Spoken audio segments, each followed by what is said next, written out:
Mari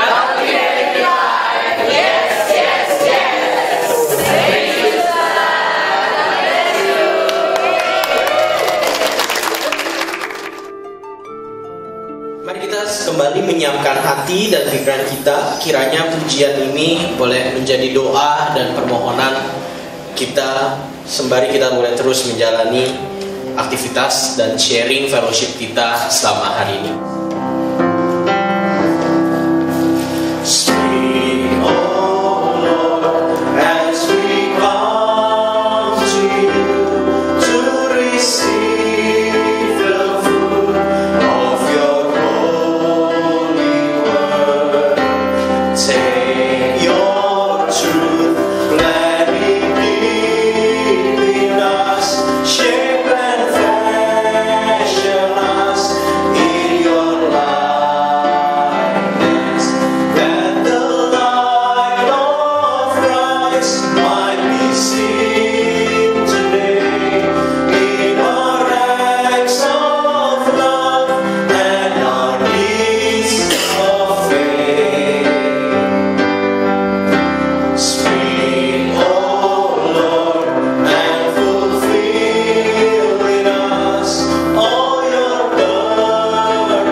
It's always a surprise and a treat for my husband and me. Ada satu kejutan biasanya bagi saya dan suami saya. To travel halfway around the world. Di mana udah keliling separuh dunia ini. And to sing hymns that we're familiar with. Dan bisa menyanyikan lagu yang familiar dengan yang biasa kami nyanyikan di rumah. Yeah. So it's lovely to join you in that singing prayer. Jadi bersama dengan saudara masuk dalam bernyanyi dan berdoa.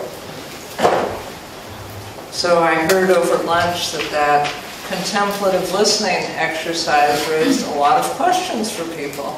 Tadi saya dengar waktu makan siang katanya mendengarkan secara kontemplatif latihan tadi menimbulkan banyak pertanyaan ya. And we'll return to it so that you can switch roles. Kita nanti akan kembali ke situ, saudara akan tukar peran dengan yang tadi.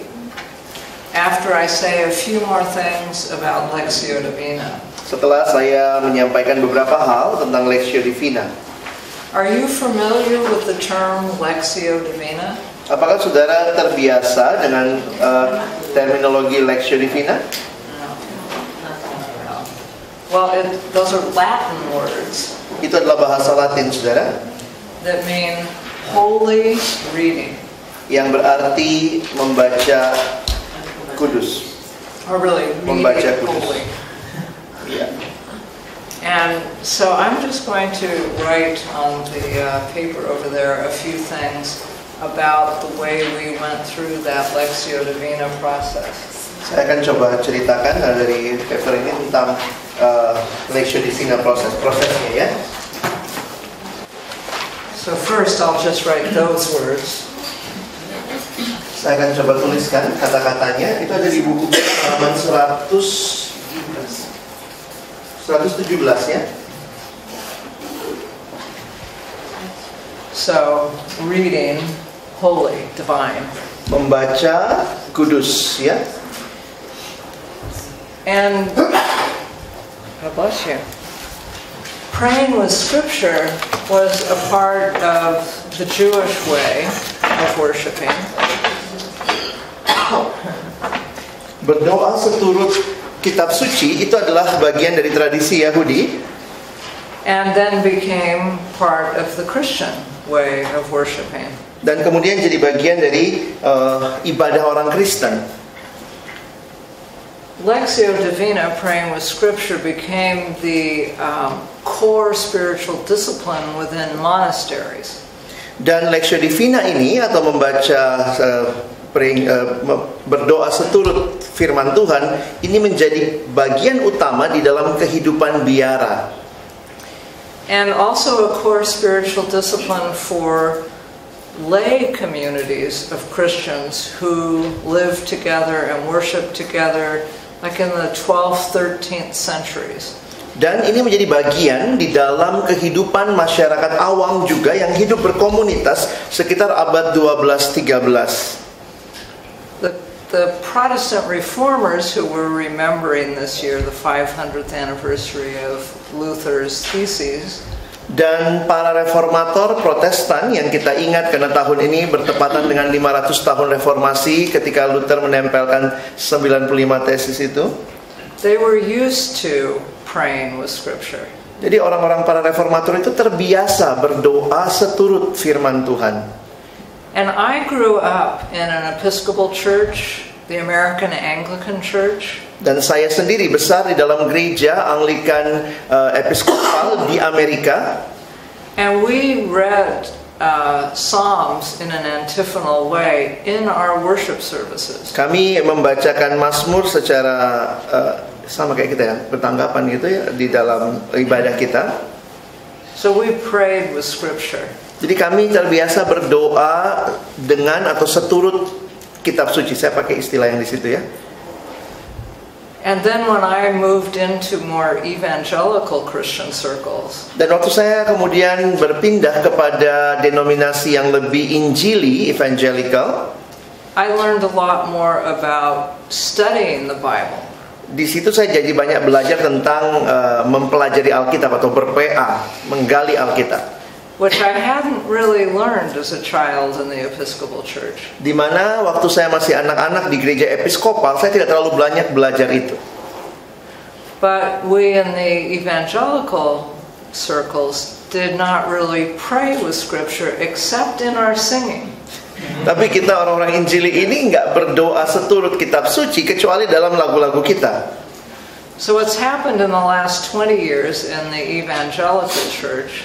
Jadi apa yang terjadi kira-kira 20 tahun terakhir di dalam kalangan Injili is there has been more interest in spiritual disciplines including praying with scripture. Di mana muncul satu ketertarikan yang besar kembali untuk hal-hal yang rohani termasuk berdoa seturut kitab suci.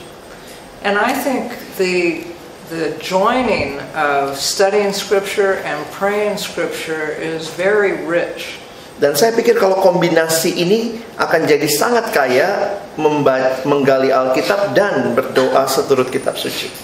Because when you've studied scripture and you know maybe what some of the words are in the original language. Karena waktu saudara ber-PA misalnya sampai tahu kata aslinya di dalam bahasa aslinya, or you know the context of the passage and its place in the Bible.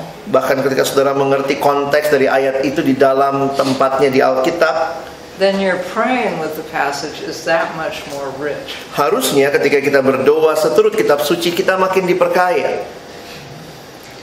So the form of Lectio Divina that I teach is a pretty common one now used in both Catholic and evangelical circles in the United States. Sehingga bentuk Lectio Divina yang saya ajarkan ini sekarang ini makin umum digunakan di baik gereja Katolik maupun juga gereja-gereja Injili di Amerika.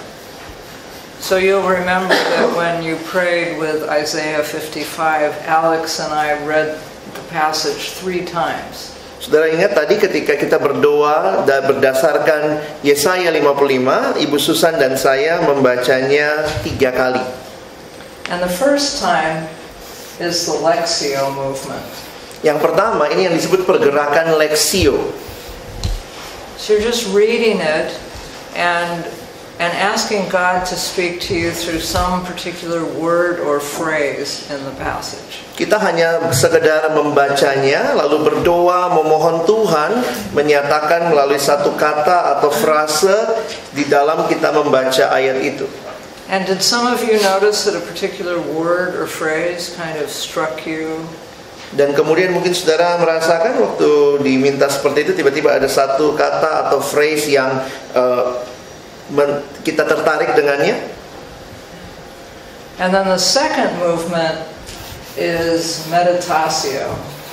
Yang kedua, pergerakan kedua adalah meditatio. So That's like meditation, allowing it to soak more deeply in yourself. Itu seperti meditasi, di mana mengizinkan bagian itu meresap ke dalam hidup kita, ke dalam hati kita. And sometimes what happens there is a particular thought or feeling or image.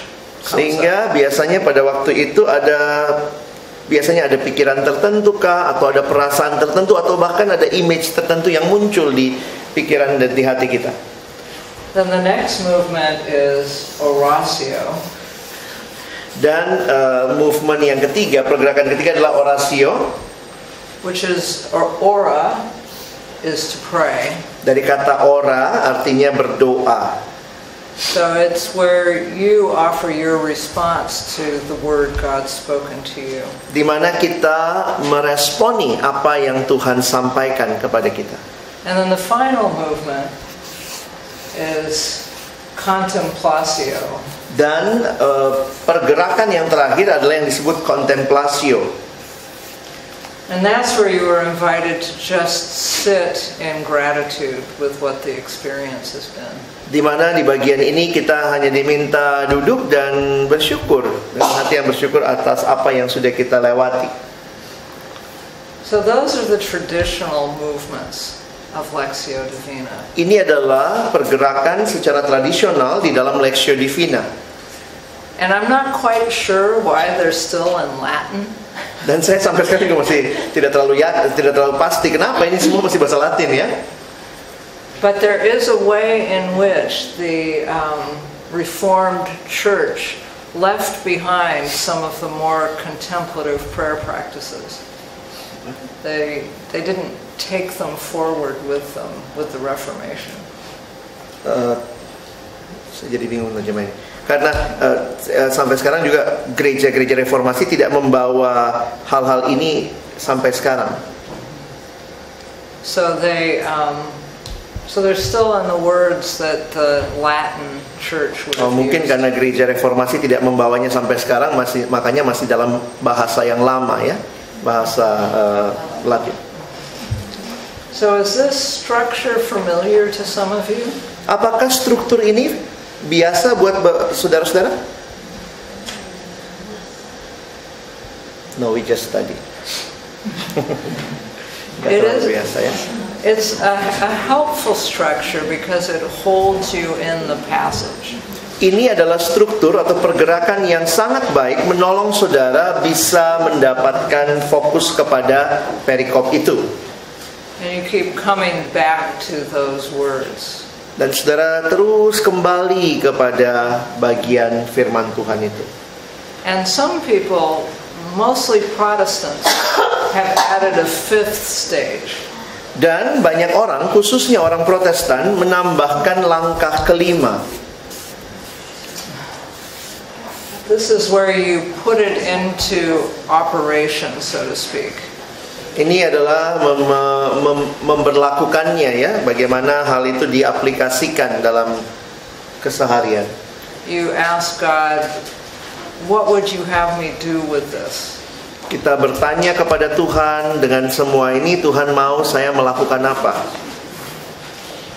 Would you have me write about it, speak about it, take some kind of action? Apakah Tuhan mau saya menuliskannya, saya menyampaikannya, atau saya melakukan hal-hal tertentu untuk aplikasinya? So this is a form I think you can use just on your own when you're praying with Scripture, or if you're leading a group. Ini adalah bentuk yang saudara bisa lakukan secara pribadi ketika saudara berdoa seturut kitab suci, atau juga saudara bisa lakukan ketika saudara memimpin dalam sebuah kelompok. And at my church now we have some Lectio Divina groups that have been meeting every week for about 20 years. Dan di gereja saya sampai hari ini ada satu kelompok Lectio Divina yang sudah bertemu selama kurang lebih 20 tahun. How long usually the passage if you want to do a Lectio Divina? Usually a short passage, one or two verses. Biasanya kalau Lectio Divina itu nggak panjang ya, 1 atau 2 ayat. Semua kita bisa dipakai untuk Lectio Divina atau kayak Mazmur dan biasanya maksudnya kita puisi doang. Can we use the whole Bible for Lectio Divina or just poetic form only? Like Isaiah and also Psalms in poetic structure. Right. You can use any part of the Bible. Saudara bisa menggunakan seluruh bagian Alkitab. And there's a practice called Lectio Continua. Ada satu lagi latihan bernama Lectio Continua, where you pray through the whole Bible, bit by bit. Di mana saudara berdoa seturut dengan kitab suci seluruhnya dari bagian per bagian. And I have worked with people in spiritual direction who have chosen maybe a book of the Bible. Saya dalam pelayanan melakukan ini dengan orang-orang yang saya bimbing. Misalnya kami pilih satu kitab tertentu di Alkitab. And they pray through it. Dan mereka kemudian berdoa mengikutinya. And they let God sort of stop them at wherever God would have them stay and keep on praying. Dan waktu melakukan itu, izinkan Tuhan membuat saudara berhenti di bagian tertentu mana sehingga mungkin di situ bisa lebih panjang, bisa lebih lama. So I've seen people stay with like the Gospel of John for a couple of years. Dan saya pernah melihat ada orang yang berdoa seturut Injil Yohanes dan dia sudah melakukannya bertahun-tahun, beberapa tahun lamanya. And a little later I'll read to you about a person who was doing that. Dan nanti saya akan kasih contoh dari buku saya yang lain tentang seorang yang saya bimbing yang melakukan itu. So it's a prayer form, and what we're hearing more and more in the American church. Ini adalah sebuah bentuk doa, dan apa yang kita dengar dari gereja di Amerika belakangan ini makin berkembang. Is people asking, how do I pray? Di mana banyak orang terus bertanya bagaimana caranya saya berdoa. And of course the disciples asked Jesus that. Dan murid Yesus juga bertanya, Tuhan ajari kami berdoa, bagaimana caranya? But it really is what people want to know. Ini benar-benar apa yang orang ingin tahu. And in most of our churches, there hasn't been much teaching about that. Dan di dalam gereja kita tidak banyak diajarkan tentang hal ini. When I teach seminary students, I ask them when they have seen prayer. Ketika saya mengajar di sekolah teologi, saya bertanya kepada mereka, kapan kapan terakhir saudara melihat doa? And the stories I usually hear are about some family member. Dan biasanya cerita yang biasanya saya dengar adalah ada anggota keluarga who they saw praying when they were children. Yang berdoa waktu masih anak kecil gitu. So maybe there was a grandmother who lived with the family. Misalnya ada nenek yang, contohnya nenek yang tinggal sama keluarga misalnya. And when the child would come down to breakfast, the grandmother would be sitting in her chair praying and reading the Bible. Di mana ketika anak itu turun makan pagi bersama, omanya itu, neneknya duduk dan kemudian berdoa dan baca Alkitab. Or the child would come home from school and find the grandfather sitting on the front porch praying. Atau mungkin ketika anaknya pulang dari sekolah melihat opanya duduk di beranda depan untuk berdoa. And when the disciples asked Jesus to teach them how to pray, it was when they had seen Jesus praying. Dan waktu saudara perhatikan di Alkitab, ketika murid-murid datang dan minta Tuhan ajari kami berdoa, itu adalah sesudah mereka selesai melihat Yesus berdoa. Baru saja melihat Yesus berdoa. And with my students, my seminary students, they went through periods of not being believers. Dan dengan mahasiswa teologi saya, ada periode dalam hidup mereka di mana mereka sebenarnya waktu itu bukan orang percaya. But when they came back to faith, part of what they remembered is that grandmother or grandfather they had seen praying. Dalam cerita mereka, ketika akhirnya mereka kembali kepada iman, biasanya mereka mengingat pengalaman melihat opa atau omanya yang pernah berdoa atau baca firman. And we were talking at lunch about our own days as university students. Waktu tadi kami makan siang, kita bicara tentang bagaimana hidup kita waktu kita mahasiswa dulu. And part of what shaped us profoundly was seeing our Christian leaders, how they lived, how they prayed. Dan salah satu bagian yang penting adalah kita melihat teladan waktu kita melihat hidup dari pemimpin-pemimpin Kristen yang melayani kita. So I just want to encourage you that what you say to people is important. Saya harus mendorong saudara menyatakan bahwa apa yang kalian sampaikan itu penting. But how you live is even more important. Tapi bagaimana saudara menghidupi yang saudara sampaikan itu akan jauh lebih penting. And among my friends, I have friends who grew up with very strict, conservative Christian parents. Dan dalam pengalaman dengan beberapa teman saya, ada teman yang bertumbuh di dalam keluarga konservatif Kristen yang sangat kolot, gitu ya, konservatif. Who told them no, no, no, no, no. Yang hanya diajarin nggak boleh, nggak boleh, nggak boleh, nggak boleh. But they knew their parents loved them and prayed for them. Tapi mereka tahu orang tua mereka mengasihi dan mendoakan mereka. So even though my friends disagreed with their parents' theology, sehingga meskipun teman saya berbeda pandangan teologi dengan orang tuanya, they registered the love of God through their parents. Mereka justru menikmati, mendapatkan kasih Allah melalui orang tuanya. And that really makes all the difference. Dan itu semua membawa hal yang berubah, yang berbeda. So people want to learn how to pray. Jadi orang ingin belajar bagaimana berdoa. And I work with a very broad definition of prayer. Dan saya sudah bekerja dengan begitu luasnya definisi doa. That it really is about communication with God. Tapi yang paling utama adalah ini adalah komunikasi dengan Allah. Eugene Peterson mengatakan, prayer is access to an environment in which God is the pivotal center of action. Doa adalah akses kepada satu situasi di mana Allah lah yang menjadi pusat daripada aksi. So it's not necessarily about praying through the right processes or having the right posture or even necessarily about speaking. Sehingga kalau kita bicara doa, sebenarnya bukan hanya masalah proses seperti itunya harus benar, atau bahkan sikap posisi tubuh waktu berdoanya benar, atau bahkan berbicaranya yang dengan benar. It's that conscious turn to God. Tetapi adalah satu kesadaran untuk berbalik kepada Allah.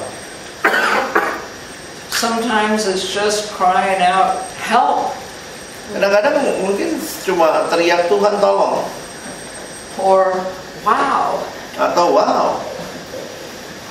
So it can be very simple. Itu bisa jadi sangat sederhana.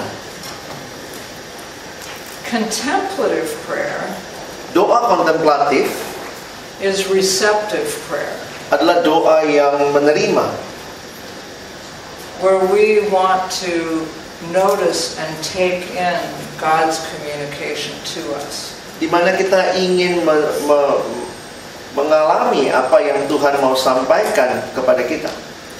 It's different from being in church and all reading together a written prayer. Ini beda dengan kita kumpul di gereja dengan doa yang ditulis. It's quieter and open. Doa itu lebih tenang dan lebih terbuka di hadapan Allah.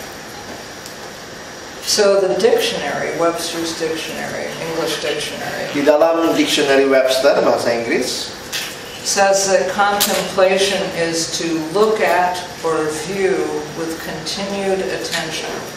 Mengatakan kata kontemplatif berarti melihat, memandang dengan perhatian yang terus-menerus. And a Presbyterian theologian named Walter Burkhardt Dan seorang teolog Protestan bernama Walter tadi said that contemplation is the long, loving look at the real. mengatakan itu adalah melihat long loving look at the real. melihat secara dengan penuh kasih terus-menerus kepada sesuatu yang nyata. And so each word there is important. Oleh karena itu setiap kata penting. It takes time. Kita butuh waktu. So it's the kind of long look you gave when you were listening to the other person today. Sama seperti perhatian yang penuh, yang panjang yang saudara berikan kepada orang yang tadi sharing. It's loving, it's open-hearted.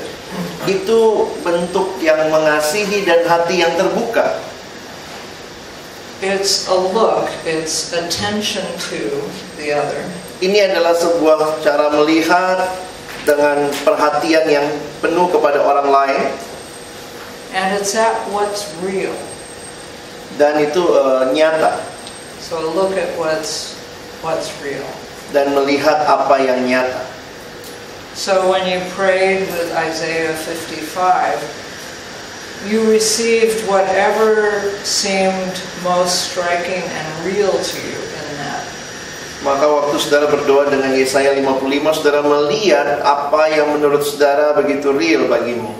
As you listened to the other person, you were oriented to what was true and real in the other person. Sama seperti waktu saudara melihat atau mendengar saudara yang sharing tadi, saudara melihat apa yang real, yang nyata bagi orang itu.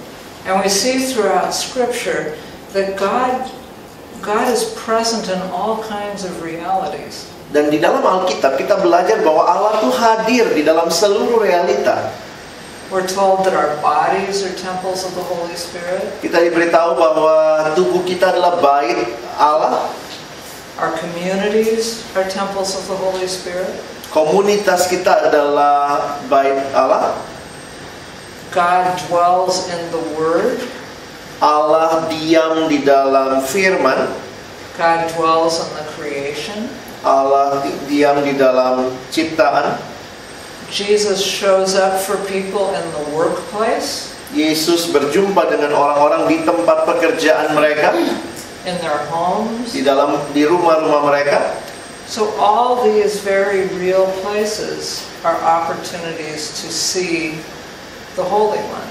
Sehingga semua tempat-tempat ini menjadi tempat yang mungkin saudara bisa berjumpa dengan Allah.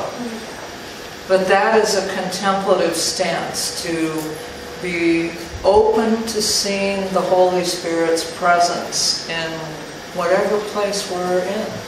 Tapi itu adalah sebuah sikap kontemplatif yang mencoba melihat, menangkap apa yang kehadiran Roh Kudus dalam semua bagian kehidupan. So a lot of prayer practices are contemplative. Karena itu banyak dari latihan doa itu sifatnya kontemplatif. That listening practice you did with each other was contemplative. Cara mendengar yang saudara tadi praktekkan itu pun kontemplatif. Lectio Divina is contemplative. Lectio Divina juga kontemplatif. Some forms of worship are that way. Beberapa bentuk ibadah atau penyembahan juga kontemplatif. More and more in our churches in the United States, churches will have one service on a Sunday that is contemplative. Dan bahkan di Amerika, di gereja-gereja di Amerika, dari berbagai jam ibadah, biasanya ada 1 jam sekarang yang ibadahnya sifatnya kontemplatif. But I want to mention some of the cautions and challenges people have mentioned about contemplative prayer. Tapi saya juga akan menyampaikan hal-hal yang orang pikirkan harus jadi perhatian di dalam bicara tentang kontemplatif, doa yang kontemplatif. So I think we need to be careful about thinking some kinds of prayer are better or higher than other kinds of prayer. Kita harus hati-hati untuk tidak memikirkan bahwa salah satu cara atau bentuk doa dianggap lebih tinggi daripada cara dan bentuk doa yang lain. You can find Christian writing where they say contemplative prayer is the highest form of prayer. Kadang-kadang kita bisa ketemu tuh penulis Kristen yang mengatakan doa kontemplatif lah yang paling tinggi dari tingkatan doa.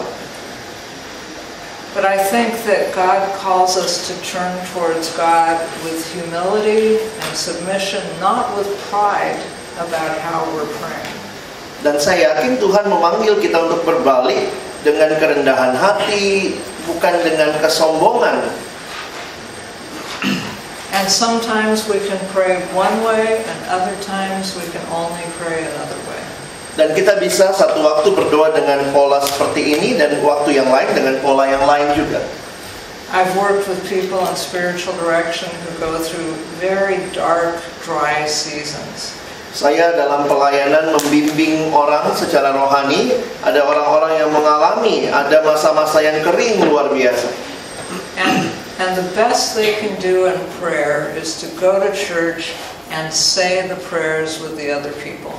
Dan berdoa yang paling memungkinkan buat orang dalam situasi seperti itu adalah datang ke gereja dan kemudian membaca doa-doa yang sudah ditulis bersama dengan orang yang lain. And there's great faithfulness in that. Dan ada kesetiaan yang besar di dalamnya. Another concern about contemplative prayer is that some people are concerned that you can become too open. Ada juga yang menjadi concern atau perhatian kalau doa kontemplatif itu adalah ada yang mengatakan nanti kita jadi sangat terbuka. So I'm going to quote Richard Foster. Karena itu saya coba kutip Richard Foster. He wrote, "Contemplative prayer is not for the novice." Dia mengatakan doa kontemplatif itu bukan untuk beginner, bukan untuk pemula. I do not say this about any other form of prayer. Saya tidak mengatakan hal ini untuk bentuk doa yang lain. All are welcome regardless of proficiency or expertise. Untuk doa yang lain, semua silakan bergabung tanpa melihat golongan tingkatan. To enter freely into adoration and meditation and intercession. Untuk masuk secara bebas ke dalam penyembahan, meditasi dan juga syafaat. And a host of other approaches to prayer. Dan jadi tuan rumah dalam seluruh pendekatan kepada doa. But contemplation is different. Tapi untuk kontemplasi ini berbeda. We must learn our multiplication tables before we attempt calculus. Kita harus, kalau kayak belajar matematika, harus mulai dengan tabel perkalian sebelum masuk kepada tabel kalkulus. This is simply a fact of the spiritual realm. Ini adalah fakta dari suasana spiritual. And it would be wrong of me not to tell you about it. Dan itu adalah salah kalau saya tidak ingatkan saudara tentang hal itu. So that's what Richard Foster wrote about it. Itu yang dituliskan Richard Foster. So he does see contemplative prayer as a higher form of prayer. He does. He does. Dia melihat bentuk kontemplatif, doa kontemplatif itu lebih tinggi dari yang lain. He thinks it's not for the beginner. Sehingga dia mengatakan doa kontemplatif bukan untuk pemula. And his concern is that if we're that open to God, we might be open to other spiritual forces. Karena dia mengatakan ketakutannya kalau kita terbuka begitu rupa, kita nanti bisa terbuka juga sama kekuatan-kekuatan roh yang lain. And if we are new in the faith, we wouldn't have the adequate discernment to tell the difference. Dan kalau katanya kita masih pemula di dalam iman kita, kita tidak punya kemampuan untuk membedakan mana yang roh yang benar. So I tell you this because I know you work with people, and so it's something to pay attention to. Tapi saya harus katakan ini karena saya tahu saudara bekerja dengan orang-orang yang mungkin juga mengalami tahap ini juga ya. However, another way of thinking about it is that children are naturally contemplative. Tapi cara lain untuk berpikir adalah anak kecil itu sebenarnya polanya kontemplatif. They become very open to wonder. Kita sangat terbuka kepada kekaguman, hal yang mengagumkan. To a sense of God's presence in the world. kepada kesadaran akan kehadiran Allah di dalam dunia. And we very seldom see children getting into these sorts of spiritual errors. Dan kita kan lihat ya, anak kecil juga nggak sampai kok jatuh ke dalam kesalahan rohani begini. C.S. Lewis had a concern about contemplative prayer. He wasn't concerned about that openness to other kinds of spirits. Kalau penulis lain, C.S. Lewis, dia concernnya terhadap contemplative prayer itu beda sama Richard Foster. Dia bukan ketakutan kalau ada roh lain yang masuk. But he was concerned about the problem of concentration. Tapi dia bicara masalah konsentrasi. And he said that he himself tried to pray silently for many years and his mind just would always wander. Dia bicara waktu dia coba berdoa maksudnya berdoa dalam hati ya. Lalu tapi pada saat yang sama pikirannya kemana-mana. And as his mind would wander, he felt that he was just making things up. Sehingga dia merasa kayak itu cuma kayak sekedar dibuat-buat. So his encouragement was to enter into silent prayer sometimes. Sehingga usul dia adalah masuk dalam doa teduh dengan tenang, but without really high expectations. Tapi tanpa terlalu punya harapan yang tinggi dari apa hasilnya nanti. And then to be grateful when you had those golden moments of wordless connection with God. Dan bersyukurlah ketika waktu melakukannya kita dapat kesempatan berhubungan dengan Allah itu secara indah. So those are some of the cautions. Another caution, this was something that Christians were concerned about in the Middle Ages and the Reformation. Dan hal lain yang perlu diperhatikan adalah apa yang orang-orang di abad pertengahan waktu itu concern juga. Is that contemplative prayer was too passive. Karena doa kontemplatif itu sangat pasif. So you may have heard the expression navel gazing. Do you have that? What is navel? Your belly, just gazing at your. Jadi seperti perut kita bunyi berputar. Yeah, navel gazing. Navel gazing. Too self-focused, too inactive. Jadi pasif banget sampai kita begitu tenang mungkin sampai bisa dengar perut kita sendiri bunyi, tapi kelihatannya sangat pasif. So people were concerned that if you just become a contemplative, you don't really do anything helpful for anybody in the world. Sehingga orang mengatakan kalau kebanyakan melakukan kontemplasi itu jadinya tidak berguna buat orang lain dalam dunia karena sangat pasif. But most of the great contemplative prayers throughout Christian history have also been people of great compassion and acts of mercy in the world. Tapi nampaknya nggak begitu ya, karena justru banyak pendoa-pendoa yang kontemplatif justru menjadi orang yang menunjukkan kasih yang luar biasa kepada orang-orang di sekitarnya. But these are things to just be attentive to, especially if you're leading other people in contemplative prayer. Tapi ini adalah hal-hal yang saudara harus perhatikan waktu saudara misalnya memimpin orang-orang lain di dalam doa kontemplasi.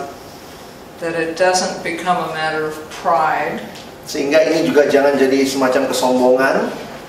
Or maybe a dangerous openness. Atau juga keterbukaan yang berbahaya. Or just a self-focused passivity. Atau hanya kepada melihat ke dalam diri secara pasif.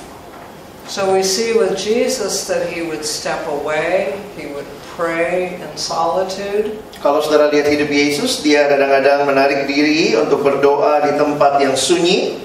And he would come back in an engaged, loving way with people. Dan dia akan kembali kemudian melayani dengan begitu mengasihi orang-orang yang dia temui. So those are just some general guidelines about contemplative prayer, and they can be applied to Lectio Divina as well. Dan itu adalah satu petunjuk untuk melakukan kontemplatif, doa kontemplatif, dan juga sebagai bagian dari Lectio Divina. Now, with respect to the Reformation and Martin Luther, who we're remembering, dalam sikap hormat kita kepada Martin Luther dalam reformasi, he went through periods of intense, self-focused confessional prayer. Dengan tidak mengurangi rasa hormat kepada Martin Luther, tapi dia nampaknya masuk ke dalam melihat ke dalam diri yang berlebihan. And he may have encountered some of these difficulties I've just mentioned. Dan mungkin dari beberapa hal yang saya katakan kesulitan tadi, mungkin Martin Luther juga masuk ke dalamnya. He was very concerned about praying well.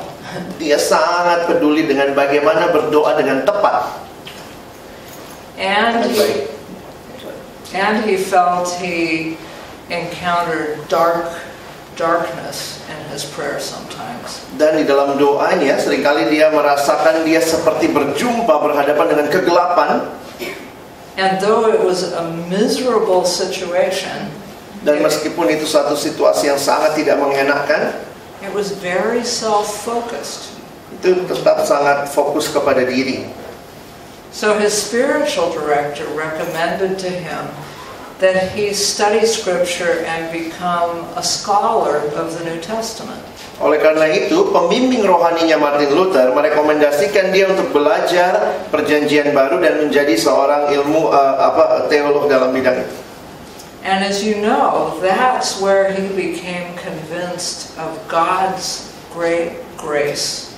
Dan ketika itulah dia menyadari tentang anugerah Allah yang luar biasa besar bagi dirinya. That no amount of praying or confessing or doing the right thing could earn that grace. Karena bukan berapa banyak dosa yang dia akui, yang dia lakukan untuk bisa mendapatkan anugerah Allah. And he said, the Bible is alive. Dan dia mengatakan Alkitab itu hidup. It speaks to me. Itu bicara kepada saya. It has feet. Oh, punya kaki. It runs after me. Alkitab itu mengejar dia. It has hands. Memiliki tangan. It lays hold of me. Dia merangkul saya. So in his study of the Bible, he encountered God. Di dalam dia belajar akan firman Tuhan, Martin Luther berjumpa dengan Allah. Because Jesus is the Word. Karena Yesus adalah firman. So when we pray with Scripture, we enter into relationship. Waktu kita berdoa seturut kitab suci, seturut firman, kita masuk dalam relasi dengannya. So I'm wondering, are there any comments or questions at this point about contemplative prayer and Lectio Divina? Saudara, jika masih ada komentar atau pertanyaan soal Lectio Divina, silakan. Because the next thing we're going to do is the other half of the contemplative listening, where you switch roles. Karena bagian selanjutnya ini kita mau gantian ya ngomongnya. Apa ada pertanyaan dulu?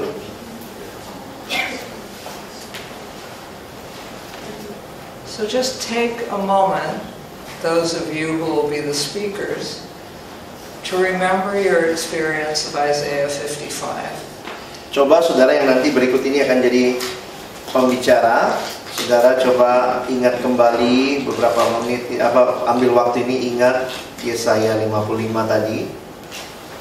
And you who will be the listeners, remember how to listen to the others. Dan saudara yang nanti akan jadi pendengar, coba ingat ya bagaimana caranya jadi pendengar. That you are the host to the time. Ingat, saudara adalah tuan rumah yang mengatur waktu. You welcome the other. Sudah menyambut yang sudah mau dengar. Perhaps invite the other person into a moment of silence. Mungkin mengajak dia mulai dengan masuk dalam waktu yang teduh. And invite the person to begin speaking when she or he would like to. Dan undang dia untuk mulai berbicara kapan dia mau memulainya. And then as the speaker speaks, move with the story. Dan sebagai yang bicara, ikutin ceritanya. Do that threefold listening. Lakukan mendengar lapis 3 tadi. Attending to everything being communicated by the other person. Perhatikan semua yang dikomunikasikan oleh orang yang tadi. Noticing the thoughts and feelings that come up in you. Lalu sadari apa yang muncul dalam perasaan dan pikiran saudara. And prayerfully attending to what God would have you pay attention to. Dan dengan penuh doa arahkan kepada apa yang Tuhan mau saudara perhatikan. So keep turning and returning towards the person, towards the deepening of that story. Sehingga terus ya kembali berbalik kembali daripada apa yang saudara orang tersebut sampaikan. Respond in small, helpful ways. Responnya dengan hal-hal kecil yang berarti. And then pay attention to the time, and after 20 minutes, dan ingat, perhatikan waktu, kira-kira setelah 20 menit, thank the person and maybe have a moment of prayer or silent prayer. Silakan ucapkan terima kasih kepada orang itu, lalu kemudian berdoa bersama. Sebelumnya bisa dengan doa yang teduh, yang tenang. Are you ready for that? Sudah siap? Okay, so find the other person and we'll take, you'll be listening for 20 minutes, so take a total of 25 minutes and then we'll come back here. Ya, jadi sekitar 25 menit totalnya, kembali ke sini ya, sudah itu. Silakan. Welcome back. Selamat datang kembali, tolong duduk dulu teman-teman. We have about half an hour left of this session. Sesi ini tinggal setengah jam lagi, saudara. And so first, I'd like to hear your experience with contemplative listening. Saya yang pertama ingin dengar pengalaman saudara waktu tadi mendengarkan secara kontemplatif. So we'll start first with those of you who are the speakers. What was it like to speak your experience to the other person, to the listener? Kita akan mulai dengan saudara-saudara yang tadi jadi orang yang bercerita. Apa pengalaman saudara ketika bercerita? Boleh saya tahu? Saya ditolong untuk kembali mengingat apa yang saya nikmati. Lalu saya sendiri bisa kayak tiba-tiba coming out sesuatu yang baru. Jadi disambungkan antara tiap sesi Tuhan kasih pesannya. I was helped to discover apa tadi? To remember the thing that she's been through, and also like discover new things that all link together, just connect one another. Wonderful. Indah sekali ya. Remembering and discovering. Mengingat dan menemukan hal yang baru. So the listener really held you in a way that you could go deeper in the experience. Just we already know each other. They already in the same small group. Jadi pendengarnya tadi berarti bisa menolong kamu bisa lihat makin dalam. Berarti kuncinya tadi mereka udah satu KTB. Ada yang lain? Ya kalau saya sih ngalamin bahwa ada semacam konfirmasi dari penjaga konfirmasi yang jadi dari banyak hal terus ada satu dua hal yang saya lihat iya betul juga ya itu yang sebenarnya. So he feels a confirmation from the listener, and then not just realize that that's true. So again, that kind of discovery. Ya itu sounds like it. Ada lagi? Disukakan dengan bagian firman tadi aku merenungkan. Bahasamu apa yang disukakan? You was delighted with what hearing in the Bible. You have read in the Bible. You was delighted. Waktu membagikan hal baru, saya malah merasa ingin bertanya apa dia juga merasakan hal yang sama. So when he shared his story, he's like want to ask the listener, do you feel the same with me? Yeah, it's lovely. The discovery, I really like hearing about the discovery. Because so often when we listen to someone, we think we're supposed to have some sort of great wisdom to share with them. But really allowing them to discover something with God is so much more significant than anything we could say. Jadi kalau kita perhatikan, memang yang saya senang tadi dari kata menemukan hal yang mungkin baru buat saudara, adalah kita seringkali berpikir kalau kita yang cerita kita mesti tampil dengan penuh hikmat dan segala macam. Tapi waktu kita bercerita itu justru ada hal-hal yang baru yang kita sendiri sadari, bahkan orang lain juga bisa rasakan itu.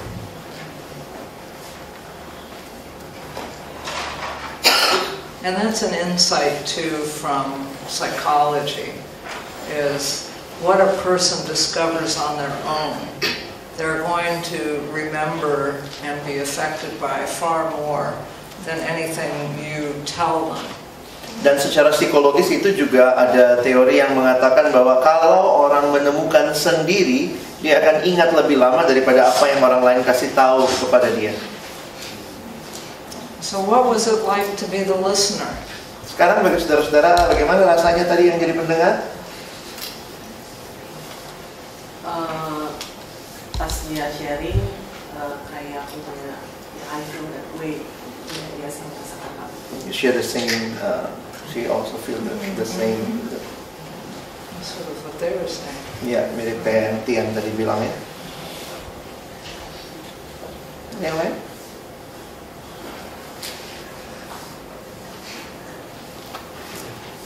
Saya senang karena apa yang saya baca, saya fokus kepada kata yang beda dengan fokus dari teman saya yang bicara. Jadi waktu dia mendapatkan fokus yang beda, saya itu memperkaya. When he listened to others, because actually from the same verse but different words, so it's enriching to know our perspective about that words, the other word. That's like all that imagery in Scripture about how we're different parts of the body. Itu seperti apa yang menjadi gambaran Alkitab bahwa tubuh Kristus itu terdiri dari berbagai macam anggota. So someone's like a foot and someone's like the eye. Ada yang seperti kaki, mata, begitu ya. Jadi so when we get to hear from the different parts of the body, we notice things we hadn't noticed on our own. Dan waktu kita mendengar dari bagian tubuh yang lain, kita mendengar apa yang mungkin kita belum pernah pikirkan sebelumnya.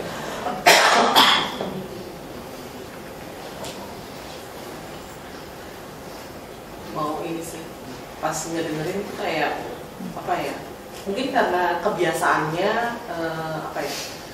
Maksudnya gini, biasanya kan kalau biasanya kalau di kelompok kecil atau misalnya di KTB atau di mana, kita kayak ngasih word of encouragement itu kayak sebagai sebuah, jadi kalau misalnya dia sharing, kita kayak harus ngasih sesuatu gitu ke dia, dan itu kayak ngebukti ketika meresponi dia, itulah salah satu bukti bahwa kita dengerin dia gitu.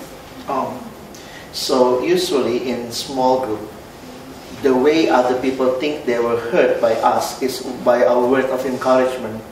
But actually when we only listen, that is, we really listen to the whole story rather than do feedback for them.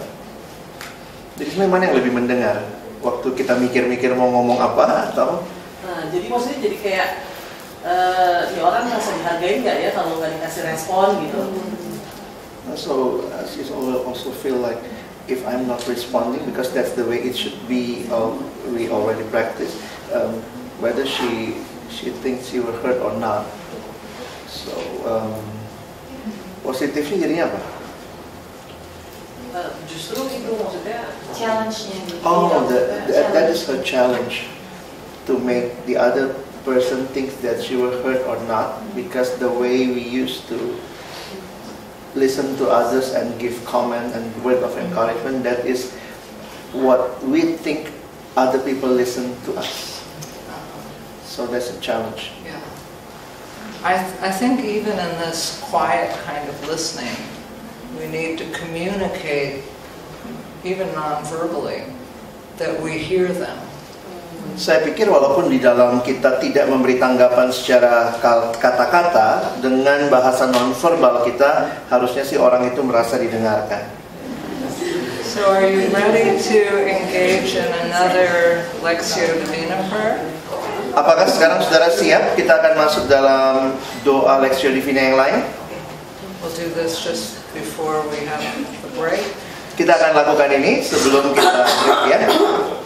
So Martin Luther taught people praying with Scripture.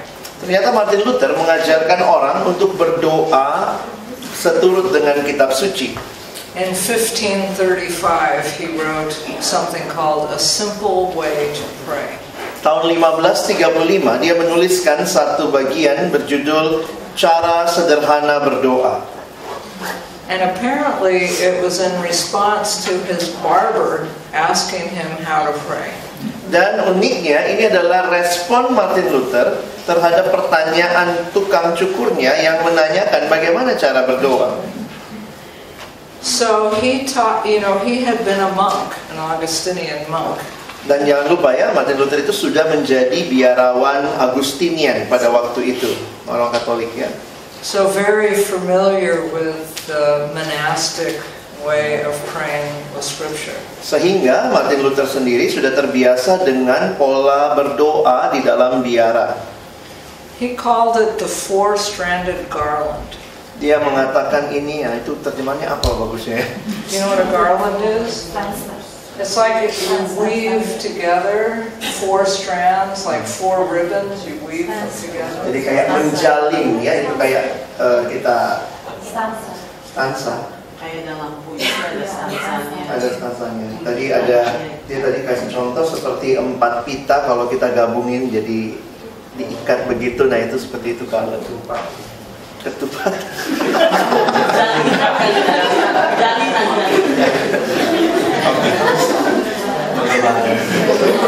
Tidak kita ketupat. The lontong we have. Usually drink. Jangan bikin susah ya. Oke, tadi kami makan lontong. Ya, we have lontong for lunch. And lontong is the same like ketupat is stranded with that. Great. So I'm going to lead you in this Lutheran praying with Scripture. Saya akan memimpin saudara untuk berdoa dengan polanya Martin Luther, berdoa menurut kitab suci. And I've written the movements there on the piece of paper. Dan saya telah menuliskan pergerakan dari 4 tahap atau 4 pergerakan yang Luther sampaikan. So I'll read the scripture 5 times. Saya akan baca ayatnya 5 kali. And what Alex and I will read is John 21. Dan bagian yang kami akan bacakan adalah Yohanes 21. Let's see.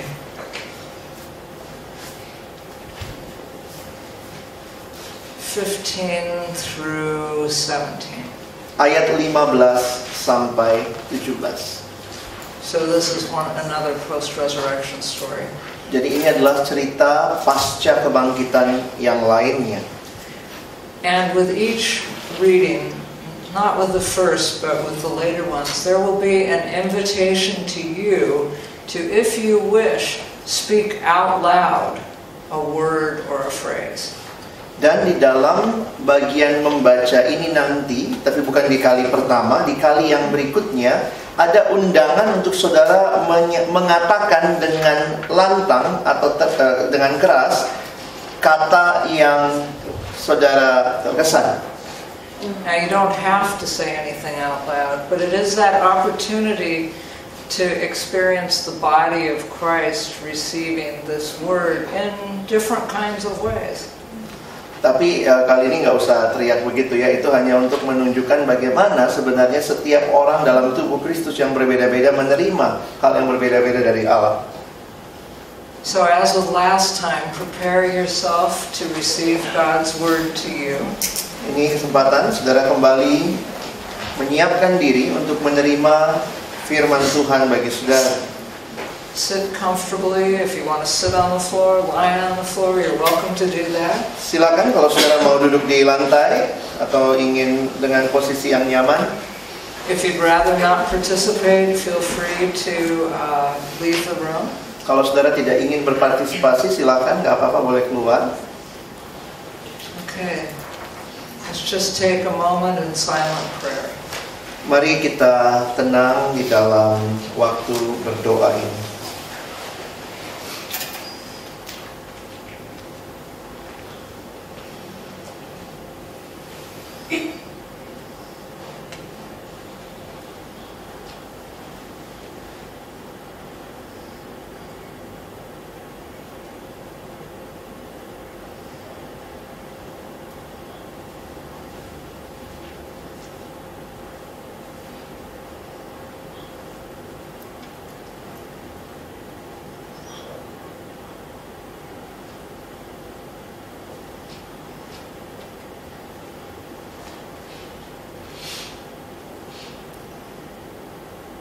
So hear these words from God to you. Inilah firman Tuhan untuk saudara. Take them into your minds and hearts in silence. Terimalah di dalam pikiran saudara, hati saudara di dalam keheningan ini. When they had finished breakfast, Jesus said to Simon Peter, Sesudah sarapan, Yesus berkata kepada Simon Petrus, Simon, son of John, do you love me more than these? Simon, anak Yohanes, apakah engkau mengasihi aku lebih daripada mereka ini? He said to him, Yes, Lord, you know that I love you. Jawab Petrus kepadanya, Benar Tuhan, engkau tahu bahwa aku mengasihi engkau. Jesus said to him, Feed my lambs. Kata Yesus kepadanya, Gembalakanlah domba-dombaku. A second time he said to him, Kata Yesus pula kepadanya untuk kedua kalinya, Simon, son of John, do you love me? Simon, anak Yohanes, apakah engkau mengasihi aku? He said to him, Yes, Lord, you know that I love you. Jawab Petrus kepadanya, Benar Tuhan, engkau tahu bahwa aku mengasihi engkau. Jesus said to him, Tend my sheep. Kata Yesus kepadanya, Gembalakanlah domba-dombaku. He said to him the third time, Kata Yesus kepadanya untuk ketiga kalinya, Simon, son of John, do you love me? Simon, anak Yohanes, apakah engkau mengasihi aku? Peter felt hurt because he said to him the third time, Do you love me? Maka sedih hati Petrus, karena Yesus berkata untuk ketiga kalinya, apakah engkau mengasihi aku? And he said to him, Dan ia berkata kepadanya, Lord, you know everything. You know that I love you. Tuhan, engkau tahu segala sesuatu. Engkau tahu bahwa aku mengasihi engkau. Jesus said to him, Feed my sheep. Kata Yesus kepadanya, Gembalakanlah domba-dombaku.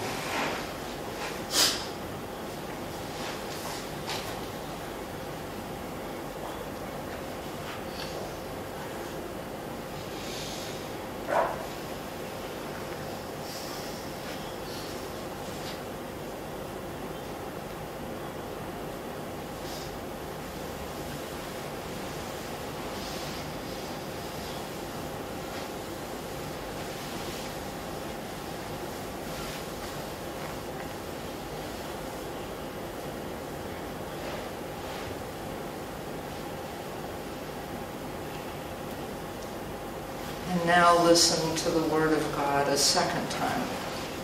Saat ini dengarkanlah firman Tuhan untuk kedua kalinya. Listen for the word or phrase that comes to you as a word of instruction. Lihatlah satu kata atau satu frase ungkapan yang datang kepada saudara sebagai sebuah petunjuk perintah. And in the silence that follows the reading, Dan di dalam waktu diam yang akan kita alami sesudah pembacaan ini, feel free to speak that word or phrase out loud. silakan boleh dengan nyaring saudara nanti sampaikan apa yang saudara ambil sebagai kata atau frase itu. When they had finished breakfast, Jesus said to Simon Peter, Sesudah sarapan, Yesus berkata kepada Simon Petrus, Simon, son of John, do you love me more than these? Simon anak Yohanes, apakah engkau mengasihi aku lebih daripada mereka ini? He said to him, Yes, Lord, you know that I love you. Jawab Petrus kepadanya, Benar Tuhan, engkau tahu bahwa aku mengasihi engkau. Jesus said to him, Feed my lambs. Kata Yesus kepadanya, Gembalakanlah domba-dombaku. A second time he said to him, Kata Yesus pula kepadanya untuk kedua kalinya, Simon, son of John, do you love me? Simon anak Yohanes, apakah engkau mengasihi aku? He said to him, Yes, Lord, you know that I love you. Jawab Petrus kepadanya, Benar Tuhan, engkau tahu bahwa aku mengasihi engkau. Jesus said to him, Tend my sheep. Kata Yesus kepadanya, Gembalakanlah domba-dombaku. He said to him the third time, Kata Yesus kepadanya untuk ketiga kalinya, Simon, son of John, do you love me? Simon anak Yohanes, apakah engkau mengasihi aku? Peter felt hurt because he said to him the third time, Do you love me? Maka sedih hati Petrus, karena Yesus berkata untuk ketiga kalinya, Apakah engkau mengasihi aku? And he said to him, Lord, you know everything. You know that I love you. Dan ia berkata kepadanya, Tuhan, engkau tahu segala sesuatu. Engkau tahu bahwa aku mengasihi engkau. Jesus said to him, Feed my sheep. Kata Yesus kepadanya, Gembalakanlah domba-dombaku.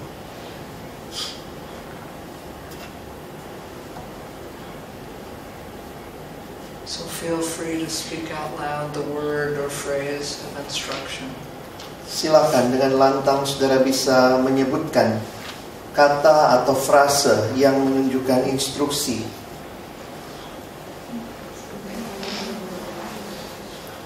Feed.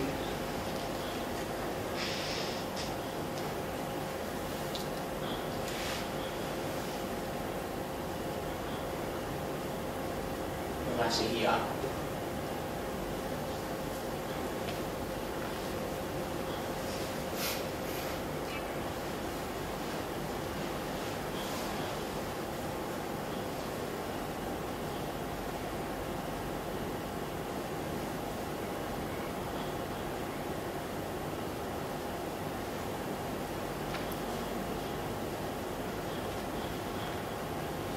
Love me.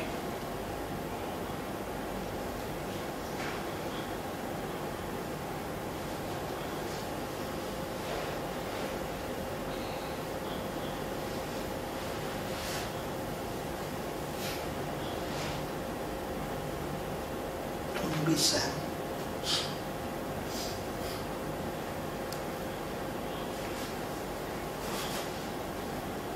Do you love me?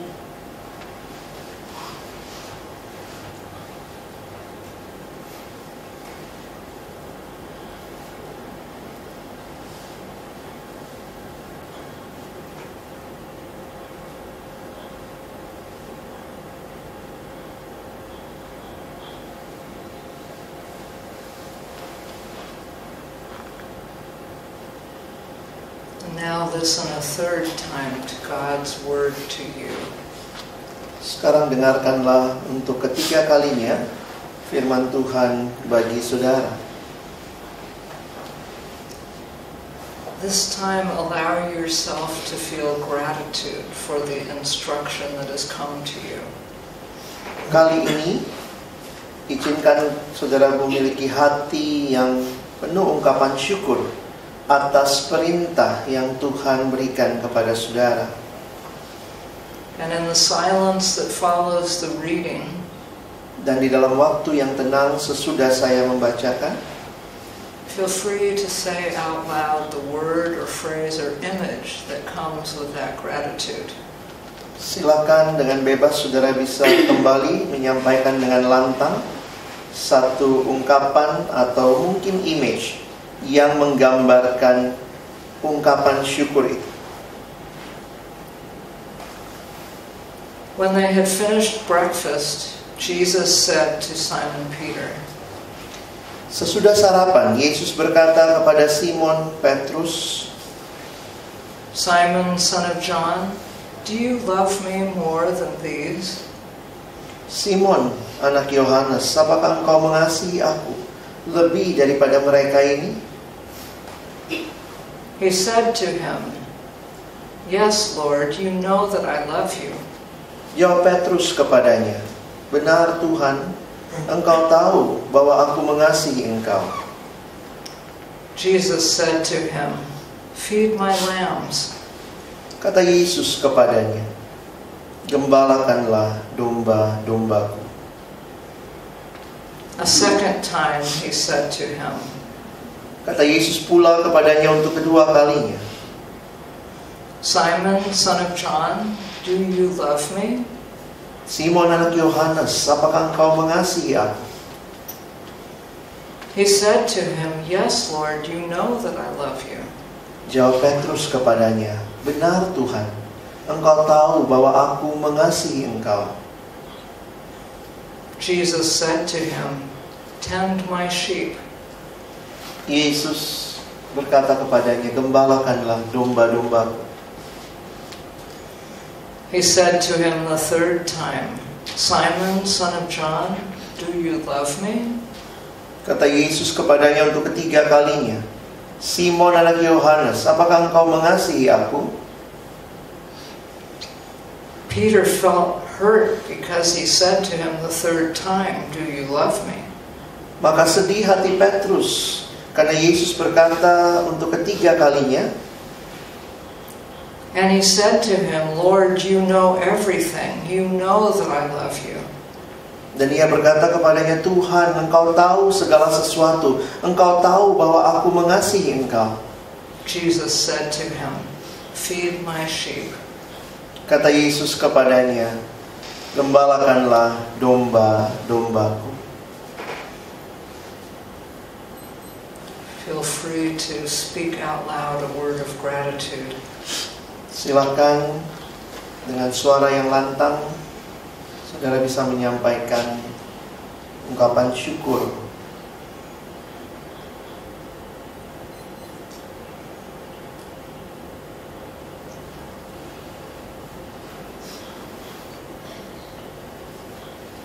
Tuhan, Engkau tahu segala sesuatunya.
terima kasih untuk kesempatan baru yang Tuhan beri.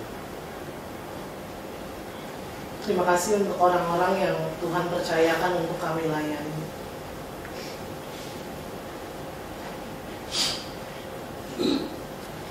Terima kasih untuk kesabaran Tuhan bagi saya.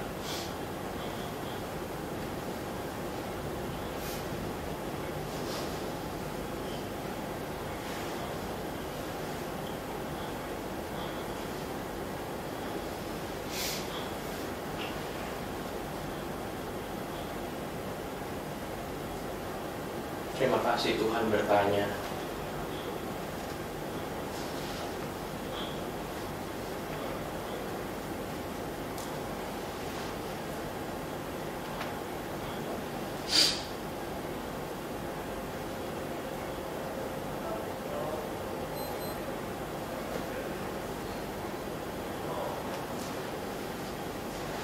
Terima kasih Tuhan untuk kesempatan percaya menyerahkan domba untuk Tuhan.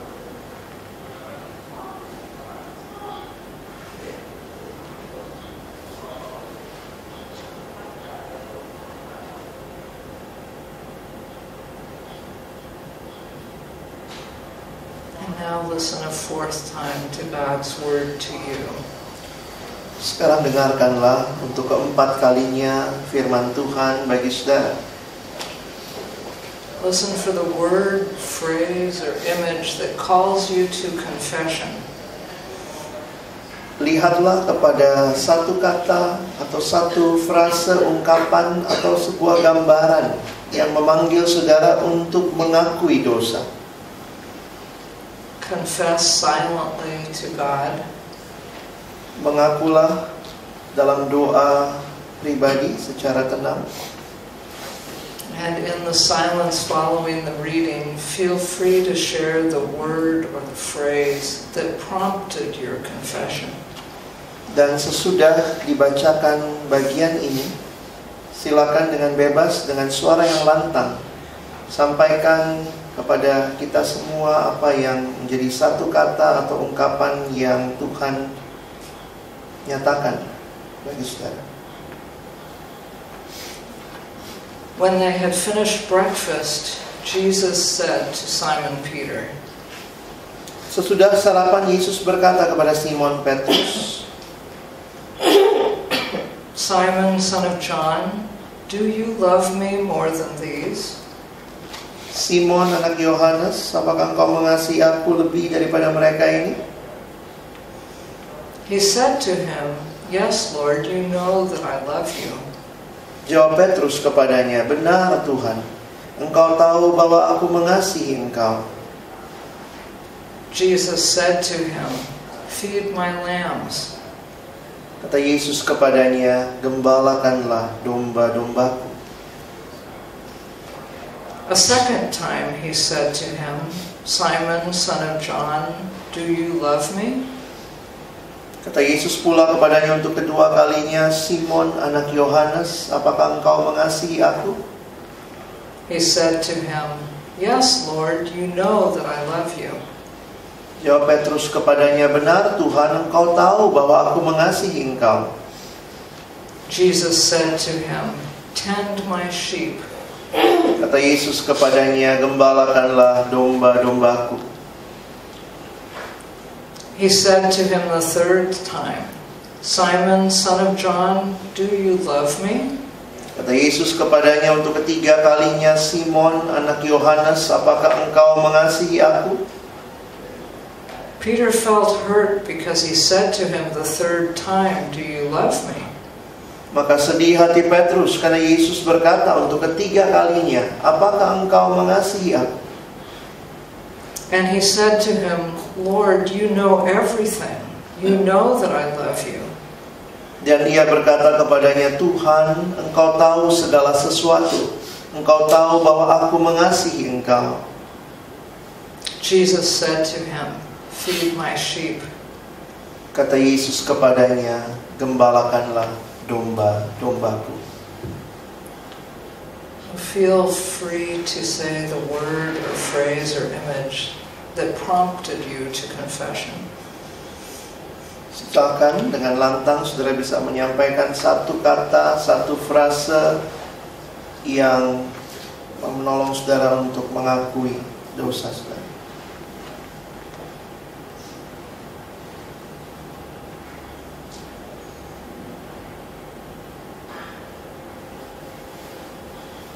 Do you love me more than this?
Ampuni kami yang lebih mengasihi hal lain daripada Engkau ya Tuhan.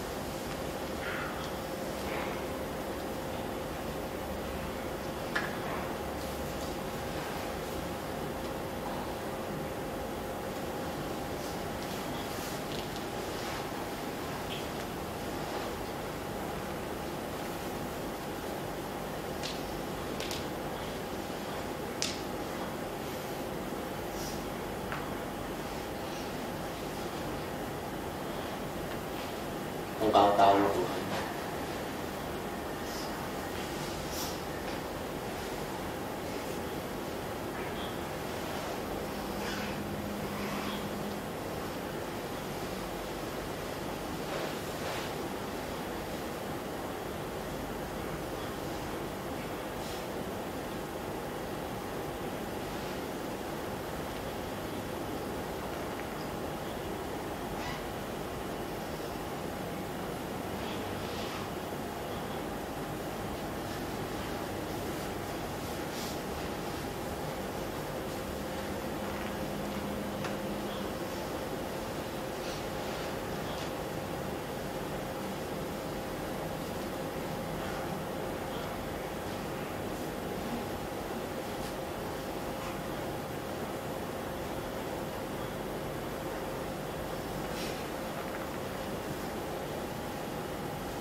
Now listen to God's word to you this fifth and final time. Saat ini dengarkanlah firman Tuhan kepada saudara untuk kelima kalinya, dan ini yang terakhir. As you listen, contemplate the way God is guiding you in the words or phrases you're attending to. Ketika saudara mendengarkan, dibacakan kembali, ingatlah satu kata atau satu frase terhadap apa yang Tuhan akan tuntun saudara. And after the reading, sit in silence, resting in the feeling that God is indeed guiding you.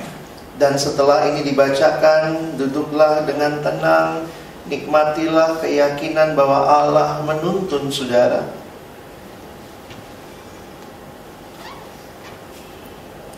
When they had finished breakfast, Jesus said to Simon Peter, Sesudah sarapan, Yesus berkata kepada Simon Petrus, Simon, son of John, do you love me more than these? Simon anak Yohanes, apakah engkau mengasihi aku lebih daripada mereka ini?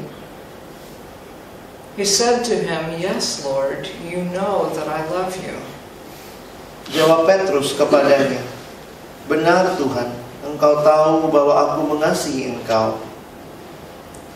Jesus said to him, "Feed my lambs." Kata Yesus kepadanya, "Gembalakanlah domba-dombaku." A second time he said to him, "Simon, son of John, do you love me?" Kata Yesus pula kepadanya untuk kedua kalinya, "Simon anak Yohanes, apakah engkau mengasihi aku?" He said to him, "Yes, Lord, you know that I love you." Jawab Petrus kepadanya, "Benar Tuhan, engkau tahu bahwa aku mengasihi engkau." Jesus said to him, "Tend my sheep." Kata Yesus kepadanya, "Gembalakanlah domba-dombaku." He said to him the third time, "Simon, son of John, do you love me?" Kata Yesus kepadanya untuk ketiga kalinya, "Simon anak Yohanes, apakah engkau mengasihi aku?" Peter felt hurt because he said to him the third time, "Do you love me?" Maka sedih hati Petrus karena Yesus berkata kepadanya untuk ketiga kalinya, "Apakah engkau mengasihi aku?" And he said to him, "Lord, you know everything. You know that I love you." Dan ia berkata kepadanya, "Tuhan, engkau tahu segala sesuatu. Engkau tahu bahwa aku mengasihi engkau." Jesus said to him, "Feed my sheep." Kata Yesus kepadanya, "Gembalakanlah domba-dombaku." So just rest now in that knowledge that God is with you and is guiding you. Duduklah dengan tenang dalam posisi yang santai, menikmati bahwa Tuhan mengasihimu dan Tuhan mau menuntunmu.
Amen.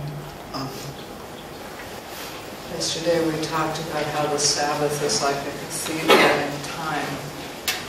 And the word contemplative has temple in the word. Kemarin kita bicara bahwa Sabat itu seperti sebuah katedral di dalam waktu. Dan yang menarik di dalam kata contemplative ada kata temple atau temple di situ. And you all, in being together in silence and prayer, hold that structure of prayer for one another. Ketika saudara semua duduk diam dengan tenang, saudara, kita sama-sama sedang dalam satu struktur seperti itu, secara bersama-sama. And now we have a half an hour break. Kita ada waktu istirahat setengah jam.